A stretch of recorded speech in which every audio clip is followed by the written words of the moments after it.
안녕하세요. 사랑하는 성도님, 영혼의 샘물 은혜의 자리에 오심을 축복합니다. 자비의 주님이 우리와 함께 하십니다. 우리와 함께 하시는 주님을 찬양합니다. 기도합시다. 주님, 감사합니다. 오늘 또 저희들에게 새날을 주시고 또 주님의 말씀을 사모하는 마음 주시고 또 주님을 기다리는 마음 주셔서 감사합니다. 이렇게 주님의 음성을 듣고 주님의 말씀을 받으니 저희들에게는 큰 힘이고 기쁨입니다. 오늘도 주님의 말씀 잘 깨닫게 하여 주시고 또 깨달은 말씀대로 순종하며 살아갈 수 있도록 우리의 생각을 또 우리의 삶을 인도하여 주시옵소서. 우리의 죄와 교만을 버리고 오직 주님께 순종하며 주님의 큰 은혜를 입은 삶을 살아가도록 함께하여 주시옵소서. 예수님 이름으로 기도합니다. 아멘. 오늘 말씀 욥기 10장 1절에서 21절입니다. 내 영혼이 살기 곤비하니 내 불평을 토로하고 내 마음이 괴로운 대로 말하리라. 내가 하나님께 아뢰오리니 나를 정죄하지 마시옵고 무슨 까닭으로 나와 더불어 변론하시는지 내게 알게 하옵소서. 주께서 내 주의 손으로 지으신 것을 학대하시며 멸하시고 악인의 꾀에 빛을 비추시기를 선히 여기시나이까. 주께도 육신의 눈이 있나이까. 주께서 사람처럼 보시나이까. 주의 날이 어찌 사람의 날과 같으며 주의 해가 어찌 인생의 해와 같기로 나의 허물을 찾으시며 나의 죄를 들추어내시나이까. 주께서는 내가 악하지 않은 줄을 아시나이다. 주의 손에서 나를 벗어나게 할 자도 없나이다. 주의 손으로 나를 빚으셨으며 만드셨는데 이제 나를 멸하시나이까. 기억하옵소서. 주께서 내 몸 지으시기를 흙을 뭉치듯 하셨거늘 다시 나를 티끌로 돌려보내려 하시나이까. 주께서 나를 젖과 같이 쏟으셨으며 엉긴 젖처럼 엉기게 하지 아니하셨나이까. 피부와 살을 내게 입히시며 뼈와 힘줄로 나를 엮으시고 생명과 은혜를 내게 주시고 나를 보살피심으로 내 영을 지키셨나이다. 그러한데 주께서 이것들을 마음에 품으셨나이다. 이 뜻이 주께 있는 줄을 내가 아나이다. 내가 범죄하면 주께서 나를 죄인으로 인정하시고 내 죄악을 사지 아니하시나이다. 내가 악하면 화가 있을 것이오며 내가 의로울지라도 머리를 들지 못하는 것은 내 속에 부끄러움이 가득하고 내 환난을 내 눈이 보기 때문이니이다. 내가 머리를 높이 들면 주께서 젊은 사자처럼 나를 사냥하시며 내게 주의 놀라움을 나타내시나이다. 주께서 자주자주 증거하는 자를 받고 나를 치시며 나를 향하여 진노를 더하시니 군대가 번갈아서 치는 것 같으니이다. 주께서 나를 태에서 나오게 하셨으면 어찌함이니까. 그렇지 아니하셨더라면 내가 기운이 끊어져 아무 눈에도 보이지 아니하였을 것이라. 있어도 없던 것 같이 되어서 태에서 바로 무덤으로 옮겨졌으리이다. 내 날은 적지 아니하니까 그런즉 그치시고 나를 버려두사 잠시나마 평안하게 하시되 내가 돌아오지 못할 땅 곧 어둡고 죽음의 그늘진 땅으로 가기 전에 그리 하옵소서. 땅은 어두워서 흑암 같고 죽음의 그늘이 져서 아무 구별이 없고 광명도 흑암 같으니이다. 아멘. 자, 욥의 호소와 혼란은 계속되고 있습니다. 욥은 이제 하나님 앞에 이렇게 토로합니다. 내 영혼이 살기에 곤비하니 내 불평을 토로하고 내 마음이 괴로운 대로 말하리라. 이 곤비한 상황에서 이제 욥은 하나님 앞에 쏟아내겠다는 것이에요. 괴로운 마음, 자기의 불평, 원통함을 그대로 쏟아놓겠다는 거예요. 왜 그렇죠? 바로 어제 마지막 부분이 뭐였어요? 자신을 위한 판결자가 없어요. 중재자가 없어요. 어느 누구도 자기와 하나님 사이에 연결해 줄 사람이 없으니 그는 하나님 앞에 이렇게 쏟아놓겠다라는 거죠.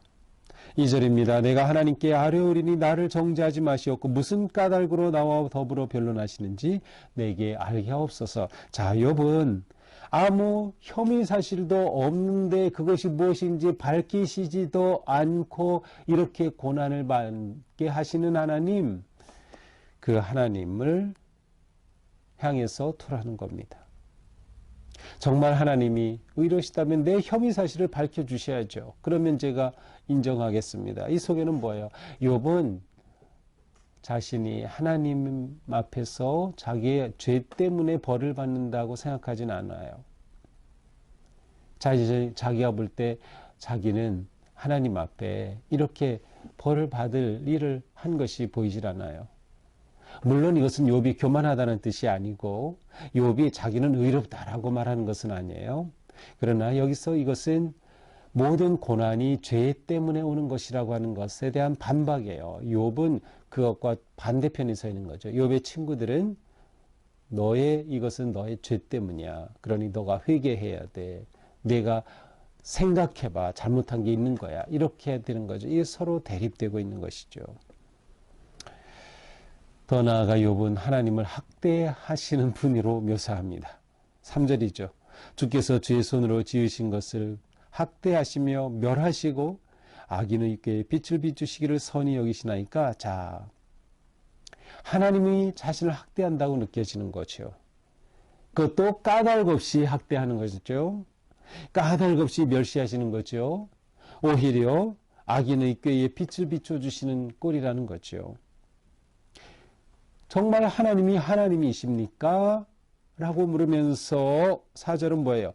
주께도 육신의 눈이 있나이까? 하나님의 눈은 인간의 눈입니까? 하나님의 눈이 아닙니까? 사람처럼 보십니까? 사람이야 제대로 보지 못하고 불의하게 판결할 수 있고 오해할 수 있고 잘못할 수 있는데 하나님이시라면 어떻게 사람의 눈으로 보는 것처럼 저를 보신다는 말입니까? 주의 날이 어찌 사람의 날과 같고 주의 해가 어찌 인생의 해와 같기로. 하나님은 인간과 완전히 다른 존재가 아닙니까? 그런데 어떻게 이렇게 저에 대해 행하십니까? 라고 하는 거죠. 나의 허물을 찾으시며 나의 죄를 들춰내시나이까. 하나님께서 욥은 자신에게 있는 죄를 하나님이 억지로 들추어내신다라고 느끼고 있어요. 주께서는 내가 악하지 않은 줄을 아시나이다. 주님은 제가 악하지 않다는 것을 아시지 않습니까? 주의 손에서 나를 벗어나게 할 자도 없습니다. 주님은 제가 악하지 않은 걸 아십니다. 그렇다고 하면 하나님께서 저를 풀어주셔야 되는데 욥은 하나님 앞에, 잠잠한 하나님 앞에 이렇게 토로하고 자신의 무죄함을 호소하고 있습니다. 자, 8절부터는 하나님이 자신을 지으셨다고 하는 것을 표현하고 있어요. 그러면서 어떻게 합니까? 주의 손으로 나를 빚으셨다. 자, 하나님이 빚으셨으면 당연히 하나님의 사랑이 그 안에 담기지 않을까요? 근데 하나님께서는 내 몸을 흙으로 지으신 것처럼 그렇게 지으셨는데 나를 이제 다시 티끌로 보내시려는 것입니까? 하나님께서는 나를 이렇게 빚으셨는데, 자, 10절, 주께서 나를 젖과 같이 쏟으시고 엉긴 젖처럼 엉기게 하셨다. 이것은 일반적으로 하나님께서 생명을 이렇게 자궁에서 빚어가시는 모습을 묘사한 것이라고 이렇게 보고 있어요. 예, 세번역에서는 아예 그냥 이것이 태어나서 어머니의 젖을 빨고 아버지로 인하여 출생한 것을 로 이렇게 번역을 했는데 그것보다는 여기는 이 단어 그대로 보는 것이 좋을 것 같아요. 그래서 젖과 같이 쏟고 엉긴 젖처럼 엉기고 하나님께서 자신을 빚어가신 그러한 모습이죠. 그리고 11절에는 피부와 살을 입히셨고 뼈와 힘줄로 나를 엮으셨고, 그 다음에 12절에는 그러한 나에게 생명과 은혜는 사랑, 헤세드, 자비하심이에요. 그래서 생명과 은혜의 사랑을 주시고 나를 보살피시며 내 영, 내 숨을 지키지 않으셨습니까? 하나님께서 저를 이렇게 빚으시고 저를 이렇게 품어주지 않으셨습니까? 그런데 13절, 하나님이 왜 돌변하신 거죠? 하나님이 왜 이렇게 바뀌신 겁니까? 라는 거예요. 그런데 주께서 어떻게 저에게 이러한 것들을 마음에 품으셨습니까? 이러한 것들이라는 것은 욥을 해칠 생각이에요. 욥에게 고난을 주고 욥을 힘들게 할, 어떻게 하나님이 그러한 생각을 하셨단 말입니까? 하나님이 지으신 저가 아닙니까? 내가 범죄하면 주께서 나를 죄인으로 인정하시고 내 죄악을 사지 아니하시나이다. 내가 죄라도 짓는다면 하나님께서는 저를 전혀 용서해 주시지 않을 분 같습니다. 이렇게 표현하는 거예요. 내가 악하면 화가 있을 것이며 내가 의로울지라도 머리를 들지 못하는 것은 내 속에 부끄러움이 가득하고 내 환난을 내 눈이 보기 때문이니라. 내가 정말 악해서 이러한 벌을 받는 것이라고 하면 당연합니다. 내가 악하면 화가 있겠지요. 내가 의로울지라도, 하지만 제가 의로울지라도 머리를 들지 못하는 것은 제 모습이 이게 무엇입니까? 너무나도 부끄러운 제 모습 아닙니까? 제가 잘 되기라도 한다면 하나님은 젊은 사자처럼 저를 그렇게 치시려고 하는 것 같습니다. 내게 주의 그 공격을 계속하시는 것 같습니다. 심지어 17절에 보니까 자주자주 증거하는 자를 받고, 증거하는 자는 욥에 대해 불리한 증언을 하는 자들, 대적자들이라고 볼 수 있어요. 어쩌면 여기에 친구들이 포함이 되어 있는지도 모르겠어요. 하지만 여기서는 그보다는 좀 더 자신에 대해 대적하는 자들을 바꿔서 나를 치시며, 아마도 이것은 욥에게 몰아친 그러한 고통, 이러한 저러한 다양한 그러한 고통의 문제를 호소하는 것 같아요. 그렇게 나를 치시고 나에게 진노를 더하시니 제가 어떻게 합니까? 이렇게 하실 거라면 차라리 저를 태어나게 하지 마시지 그러셨어요. 18절이죠. 제가 태어날 때 이미 기운이 끊어졌더라면, 19절 제가 태어나서 바로 무덤으로 갔더라면 차라리 나을 뻔하였습니다. 마치 3장에서 욥이 자신이 태어난 날을 저주하는 것과 똑같은 그러한 모습입니다. 이제 주님, 제발 저에 대한 이 화를 그치시고 나를 버려두사 잠시나마 평안하게 하시되, 이제 저 살 날 얼마 남지 않았으니 저 좀 제발 그냥 내버려 두세요. 저를 내버려 두세요. 이제 얼마 남지 않은 제 목숨, 그때까지만이라도 편안하고 싶습니다. 그때까지만이라도 잠시나마 평안하고 싶습니다. 이제 저는 돌아오지 못할 그곳으로 돌아갈 것이니 제발 저를 내버려 두세요. 욥의 이 깊은 한탄과 하나님에 대한 호소는 그가 얼마나 하나님과 아주 깊고 친밀한 관계였는가를 역으로 보여주는 그러한 느낌이 듭니다. 하나님과 너무나도 친밀하고 하나님 앞에 의롭게 살았기에 이렇게 호소하는 것이죠. 하나님에 대해 그렇게 신뢰했던 만큼 이렇게 하나님이 자기를 버리셨다고 느끼는 그 아픔은 너무나도 컸을 것 같습니다. 그래서 욥은 학대를 이젠 그만하시고, 학대하시는 거 멈추시고 저를 좀 내버려 두세요 라고 그의 깊은 마음을 호소합니다. 자, 이렇게 절망과 고통 가운데 우리가 어떻게 해야 할까? 욥의 모습을 보면서 사실 우리도 답이 없는 것 같아요. 욥기 이렇게 했으니까요. 그럼에도 불구하고 우리는 한 번 더 생각해 보게 됩니다. 고난과 절망이 우리에게 찾아올 때, 자, 우리는 먼저 그때 하나님을 향하자. 하나님을 향하라. 욥이 이 절망 가운데서도 하나님을 저주하고 하나님을 버리고 하나님을 떠나지 않았어요. 이게 너무나도 중요하죠. 그는 입으로 하나도 하나님을 저주한 적이 없어요. 오히려 자기에게 주신 하나님, 주님이 거두어 가시는 것까지도 인정할 만큼 그는 하나님께로 향하고 있어요. 이 간절한 호소와 한탄과 원망조차도 하나님을 향해 있는 거죠. 하나님과 연결되어 있다고 하는 것을 우리는 볼 수 있어요. 이것이 고난과 절망을 다루는 아주 중요한, 가장 중요한 원리입니다. 하나님을 떠나지 말자. 하나님을 향하라 라고 하는 거. 하나님을 향하라. 그래서 마음의 눈을 하나님께 고정하고 사랑과 자비의 하나님을 의지하고 구하는 것입니다. 지금 이렇게 욥이 한탄하며 말하지만 거기에는 하나님에 대한 간절한 갈망이 담겨 있음을 우리는 볼 수 있어요. 자, 하나님을 향한 우리는 어떻게 합니까? 하나님께 묻는 것이죠.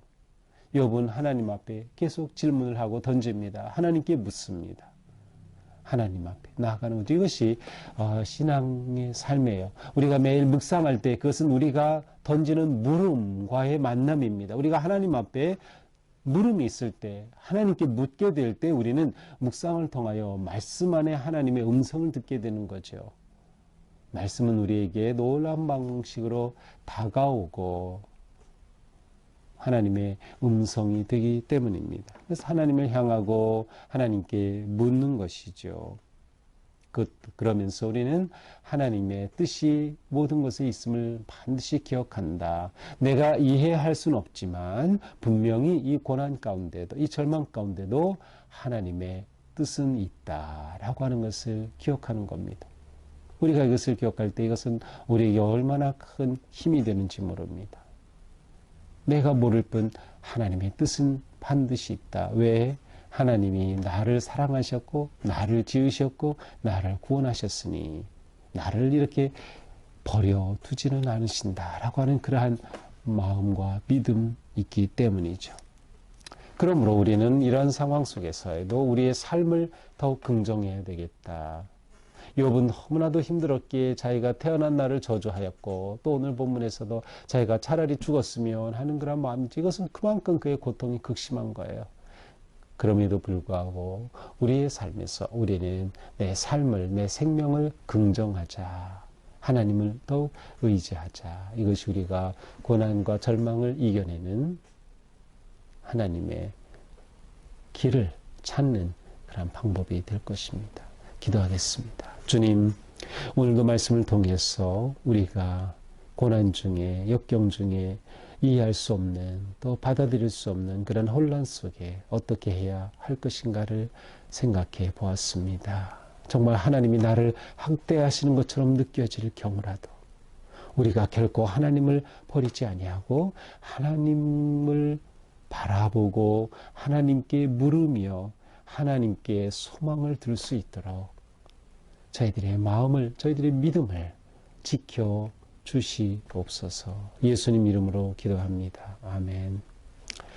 네, 오늘도 우리가 하나님을 향해 그 초점을 맞추고 또 하나님께 마음을 토로하고 또 하나님께 구하는 그러한 하루, 우리의 삶의 매 순간순간 하나님을 바라보는 삶이 되기를 축복합니다. 사랑합니다.